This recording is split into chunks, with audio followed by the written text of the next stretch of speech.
Thank you so much, Nikita. And I want to thank Raj and Suzuki-san again. It's an honor to have you here, and both of you in your careers are at a position who can make an incredible difference in these triad relationships. So I would like to say Jai-ho at the end of this chat. Ohayou gozaimasu, konnichiwa, namaste, hello to the audience. Thanks for joining us. What we have seen in a post-Cold War era is there is a dramatic shift in interest and alliances between countries across the world. In the last couple of decades, China has shot to power, Japan has stood strong third, and India has rose from power from ninth position in 2010 to become one fifth largest economy of the world. Clearly, the geopolitical center of gravity is shifting towards Asia.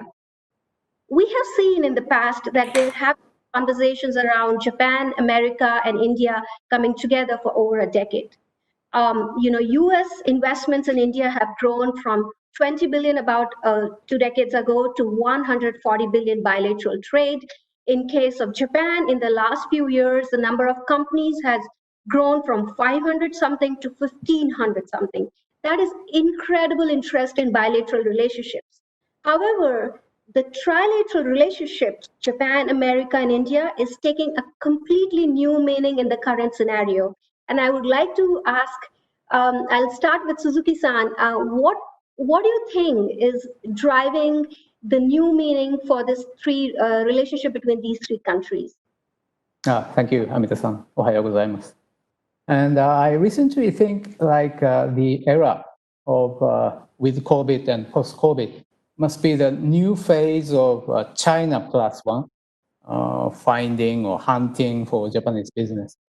This must be one of the biggest drivers, I think. And Japanese business, honestly, their main concern for this China plus one used to be which country has enough and fairly low-cost labor. However, recently, especially after COVID, their main concerns are how they could create digital transformation in existing business and diversify their global value chain, not depending on a single partner country. However, there is no single country which can play whole function of China, such a big and developing nation and our most closest neighboring country. So it is also the challenge for Japanese business to structure alliances with several partner countries to cover or develop further. And India is one of the best potential partner countries to us. And I believe we should expect more Indian digital capability to realize our digital transformation. Our recent focus, JETRO's focus, is to promote more collaboration between Japan's hardware and India's software, as Prime Minister Modi meeting with our Prime Minister Abe a few years ago. And regarding America, recently we see the big American companies, Google, in digital and tech. Of course, it is obvious that their moves are affected by the relation between America and China. I would like to advise Japanese business not to miss this momentum. They should also be involved in this movement in any way. Another thing, I expect America to show more leadership to create regional rules and regulations in Pan-Asia region on digital matters. No one can deny China is also showing more influence to this field. America's presence could bring more balance in the region. And moreover, it can be the steps for the future common rules and regulation on digital-based global business. Thank you. Thank you, Suzuki-san. Very well said. Raj, the same question goes to you as well. Please, what are your thoughts? Yeah. Good morning to you all. Ohayou gozaimasu from Tokyo. I think Suzuki-san has very well put the thoughts about digital. So I will talk about something else. But basically, if you look at this trilateral, Japan, America, India, in terms of political exposing this particular idea was in December 2018, when on the sidelines of the G20 summit, our three leaders had met and established this dialogue of JETRO. At that time, Prime Minister Modi also said that Jai, as you know, in our language means success. So the success is ensured even before the starting this particular dialogue. But coming back to the business side of this cooperation, I think what is more important to understand that this trilateral is a triangle in which each of the bilateral is very strong. So India-US relationship is very strong, India-Japan is very strong, and Japan-US has a very good security alliance apart from the business alliance. So in that sense, you have the foundation of three very good bilateral relationships. And then over top of it, you have certain vision and values commonality between the three democracies. There is convergence of views in terms of the challenges that we face today and the opportunity that we see today. And then on top of all that is the complementarity.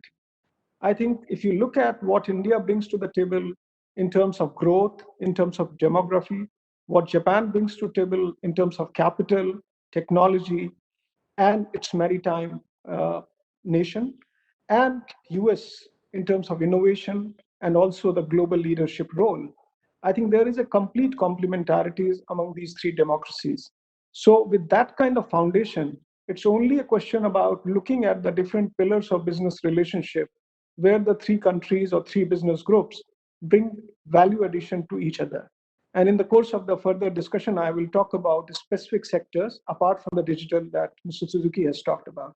Thank you. Thank you so much, Raj. That was very insightful. This whole trilateral relationship was taking its own meaning, a new meaning, a stronger meaning. And in middle of all this, COVID hit us all in middle of our eyes and left us ambushed completely. So given the current scenario, what do you think, and maybe this time I'll start with you, Raj, what do you think is the key priorities for India to solve in short term, immediately? And how can they leverage this relationship for that? So, as you said about the COVID-19 being a crisis, which is now global pandemic, and it has also opened up certain areas in terms of what are the vulnerabilities. And those states, those countries which are able to fill up these vulnerabilities using this crisis time will stand definitely a lot better than the pre-COVID time. I think that India has done very well in terms of our healthcare, given our challenges. For example, if you see as what was the universal health care in India before the pre-COVID time, and in that time, I think we are 30% below the international average. And of course, with respect to Italy, US, we were probably half of the UHC indices. So in that sense, the initial lockdown that India had gone through was to compensate for that gap that we had at the start. But in this period of 2-3 months that we have been able to establish without doubt that when it comes to special crisis like this, our nation can stay together and create opportunities out of it. For example, the kind of medical supplies that we have been able to create for ourselves as well as for the countries who were in need. I think the number goes to 130 countries received medical supplies from India during this time. We were producing literally no PPEs, and today we are self-sufficient. We are in the big time, what you call research and development process of vaccine development. So very clearly, healthcare sector, which was a kind of a problem area for India. In fact, you remember that 2 years back, we had launched the Ayushman Bharat program. So we were already moving in that direction of making our healthcare affordable. But I think COVID-19 has created further opportunities to make the movement much more expeditious. So I will definitely highlight healthcare as the one of the key pillars on which you will see a lot of trilateral cooperation between Japan, America, and India. The other two sectors that are most highlightable are one is the food security, because in these kind of crises, the most essentials are highlighted. And I think in that sense, food security, agriculture, food processing becomes an important area of cooperation. We are doing a lot of good work with Japan. We are doing good work with US, and there will be opportunities in that sphere. And digital, of course, with the kind of platform you are using today, you understand that digital has been highlighted as the most key important area. Sitting in Japan, I can tell you that COVID-19 has expedited the movement of digital transformation in companies in Japan, which was very, very slow movement. And I think now with this 2020, this decade will be a big change in Japan in terms of digital transformation. And that's why it will create new opportunities for Indian IT sector. Thank you. Thank you, Raj. I think that's incredible, the self-sufficiency in a short time that you talked about. Thank you so much. Suzuki-san, the same question for you. What do you think is Japan's key priorities as COVID has hit and disrupted economic balance and supply chains? Okay. Yeah, Raji-san already commented, and I'm still a bit hesitant to say this, but Japan is not the best country for its digital utilization. Telemedicine is available only 1% of hospital. Penetration rate for cashless payment is 20%. E-commerce market is only 10% of total. Still, we have small number of players in delivery or sharing kind of services. These are the challenges. And this is the biggest reason and motivation for us to work together with India. And also, I believe Indian business have the vast opportunities, even in Japanese market. Actually, American companies are also seeking such chances in Japanese market. So in that sense, JAI partnership might happen easier in Japanese market. Thank you. That's wonderful. I have many questions, but I'm getting a lot from audience. So I'm going to give them the first chance if you're okay. So I have a question here, and that's for Suzuki-san. Why does Japan still see India as a potential business partner, as you said, Suzuki-san, and why is India not a partner already? What is missing? Yeah. Now, the Japanese companies in India, we can count more than 1,400 companies, and they are having more than 5,000 offices and factories here in India. And almost half of them are manufacturers, and majority is automotive. Still, I must say, diversification of the business sectors and the size of the business in India, surprisingly, very few number of Japanese SMEs. Most of them are big Japanese companies. So I think this background is a kind of the reason for less diversification of the Japanese business with India. So I'd like to diversify more, but I think easiest way is to take advantage of the digital capability of India, which is the biggest, the competitiveness of India. That's why JETRO is promoting that. Thank you. Wonderful. I think that's really well said. So the audience, basically Suzuki-san is saying that there have been big conglomerates who've set up base in India. The true partnership is when even SMBs can, from Japan, leverage India. And I think that's really, really well said, Suzuki-san. Thank you so much. Raj, I have a question for you. From a work culture perspective, what are some of the commonalities that will help this trilateral relationship? And what are some of the differences that might pose a challenge?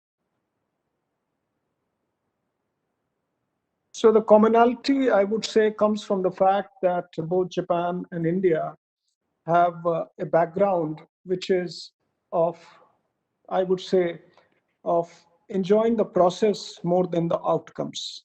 This is slightly philosophical, but what I mean by it, that the process itself is so crucial that we are not always looking at the bottom line. So many times people ask, like the question that was asked to Suzuki-san, that why it is not so. It is not so because it takes time in terms of doing the due diligence, in terms of understanding that your path is secured and you are not going to retract back on that. And I think in that context, India and Japan are very similar. The difference is the level of growth in terms of the economy. So Japan is a developed economy, and we are very, very eager developing economy. And in that context, a lot of force of disruption in India is very different to the kind of Kaizen that is followed in Japan. That means every day, let's do a small improvement, and that creates a good process. In India, we want to change the world tomorrow because of our desperation for the growth. And I think that's very well, it's important to have that kind of desperations because our needs of the population is huge. So that's why somebody had said that in India, the growth is almost like running on the treadmill, that if we run, then we will remain where we are. So I think this is the difference between Japan and India of the level of economic growth that we are today. You will find the difference of perception of people. And in terms of our historical and ancient civilizational background, you will find similarities of thoughts in terms of how we want to go ahead. So that's the kind of complementarity and convergence, I would say, you will see between India and Japan. Thank you. Thanks, Raj. I think that's really, really well said. I'm going to take on my own questions now in interest of time. And I'm reading my virtual notes here. So basically, in April 2020, the Secretary of State, Michael Pompeo, said that US was working with India, Australia, Japan, New Zealand, South Korea, and Vietnam on how to restructure these supply chains to prevent something like this from ever happening again. So COVID has been an awakening call for many countries across the world on how to and where to rely on your supply chains.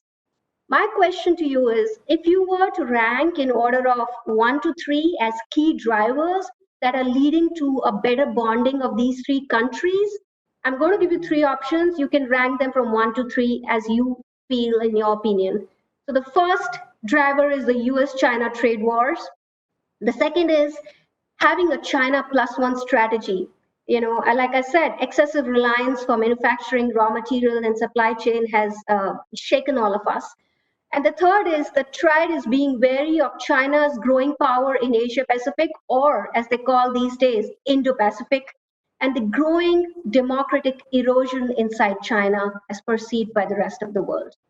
What, according to you, Raj, are the first, second, and third parameters leading to excessive bonding in Japan, India, and America? Yeah, I will answer it in a very different way.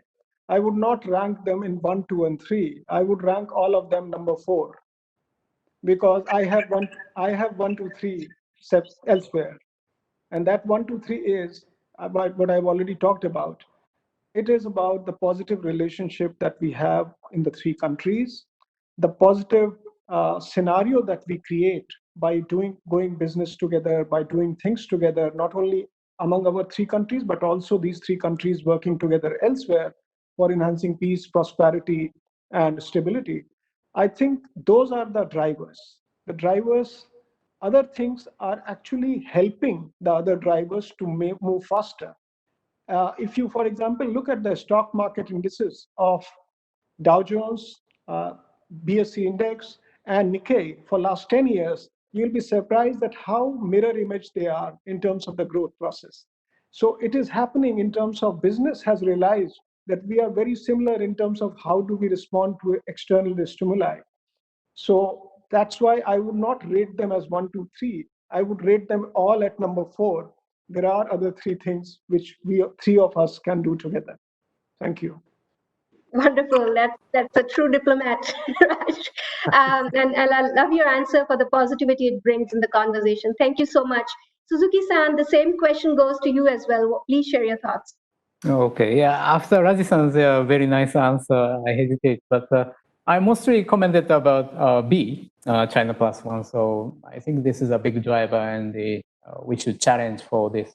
But my point is that JAI is just a three countries relation, but we should not limit this relation only among these three countries. It should be expanded to more. This will be my point. Thank you. Thank you so much. We just have about 4 minutes left, so I'm going to request Suzuki-san first. If you were to give out a key message to Indian businesses and Indian government on how they could leverage this relationship at the right time, what would your message be, please? Okay, yeah, my message to Japanese business is let's have new angle or point of view to your business with India. This is my message. And the JAI concept is one of them, of course. And also I have my humble request to Indian government is that we need a clear and strong commitment to free trade and support and involve itself India towards the global value chain. At least allow business relation with China, I have to say. Otherwise, Japanese business will not be able to have any interest to create new business opportunity with India. Thank you. Wonderful. Raj, final comments from you? Yeah, I would like to comment that, there are certain things which were already in the pipeline, so that will be expedited during coming times post-COVID. And there are some things which are newly initiated in this crisis time. So in terms of, for example, what Japan has been doing in India, I would rate them into 5 I's. That is infrastructure, investment, industry, which means manufacturing, innovation, and ICT. And I like to highlight that this part of ICT, which includes digital partnership, startup ecosystem, venture capital, talking to each other more often, creating opportunities, talking about cyber security and cyber infrastructure, and 5G and beyond. These are the new areas which you will see a lot of traction in terms of JET, because the topic was JET. And I would say that you have already seen in the last 1.5 months the kind of investment flows that India has received, especially Reliance Jio has received. And I think the future of relationship between India and Japan, for example, will be written by companies like NTT, NEC, uh, KDDI, Rakuten, Sony Entertainment, those kind of companies, Hitachi, will be writing this story. Of course, supported by already a diversified group called Suzuki. So I would say that future of this relationship will be much more brighter, and we would not be surprised that what Suzuki-san mentioned, that 1,500 companies going to 15,000 should not take much of a time, because Japanese smaller SMEs go in kind of a keiretsu system. More big companies expand their operations. You will find a Mitsui can bring 100 more Japanese companies. A Hitachi can bring 100 more Japanese companies. Rather than we looking for SMEs from Japan, we should ensure that Hitachi becomes an Indian company like Suzuki has become. Wonderful. Well said. Thank you so much, Raj and Suzuki-san. Really, really amazing session and great insights. Thanks a lot for your time. Thank you. Thank you very Thanks, much. Arigato.